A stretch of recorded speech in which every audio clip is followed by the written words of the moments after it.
Kilo മറയിരിക്കണം, മനസ്സിലാണോ? അപ്പൊ ഇതിന് നമ്മൾ പാളം ഉൾക്കൊള്ളേണ്ടത് ഇതൊക്കെ വലിച്ച് ഇരുന്നറികൾ ഇന്ന് നമ്മളെ പേര് ഫാത്തിമയും ഖദീജയും അബ്ദുറഹ്മാനും അബ്ദുള്ള കാരണത അവരെ ഇതിനും വേണ്ടി അത്രയും കഷ്ടതകൾ യാതനകളും സഹിച്ചപ്പോൾ പിന്നെ നമ്മൾ വലിയ ആൾക്കാരാണ്, മനസ്സിലാണോ? ഇന്ന് നമ്മൾ പേരിന് ഇസ്ലാമാണ്, മുസ്ലിമാണ്, പക്ഷെ നമ്മളെടുത്ത് ഈമാന് കുറവാണ്. ഈ ജാതി ഭൂമിയിൽ വന്നുകൊണ്ട് ഇങ്ങനത്തെ പാഠം നമ്മൾ ഉൾക്കൊള്ളുക.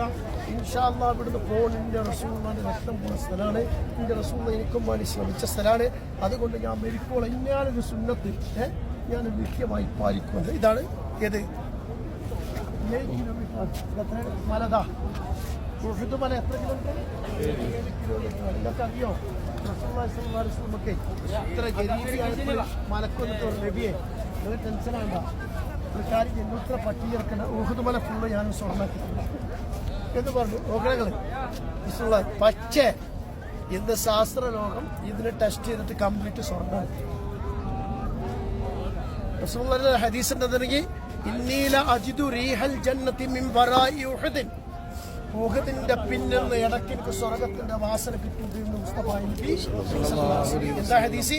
ഇന്നീല അജിദു റീഹൽ ജന്നതി മിൻ വറാഇ ഉഹുദിൻ, ഉഹുദ് മലന്റെ പിന്നിൽ നിന്ന് ഇടയ്ക്കിടയ്ക്ക് എനിക്ക് സ്വർഗത്തിന്റെ വാസന കിട്ടുന്നു എന്ന് മുസ്തഫ നബി. ഏത് യുദ്ധം കഴിഞ്ഞ് റസൂലുള്ളാഹി വരുമ്പോ ഉഹുദ് മല കണ്ട് റസൂലുള്ളാഹിക്ക് സന്തോഷമായി നാട്ടിലേക്ക് വരിക അല്ലേ? അപ്പൊ ഈ റസൂലുള്ളാഹി ഒരാൾ വിളിച്ചു പറഞ്ഞു സഹാബത്തിൽപ്പെട്ട ഇനി ആരും നിൽക്കണ്ടവിടെ, നമ്മളെ നബിനെ കൊന്നുത്തരേ, കാരണം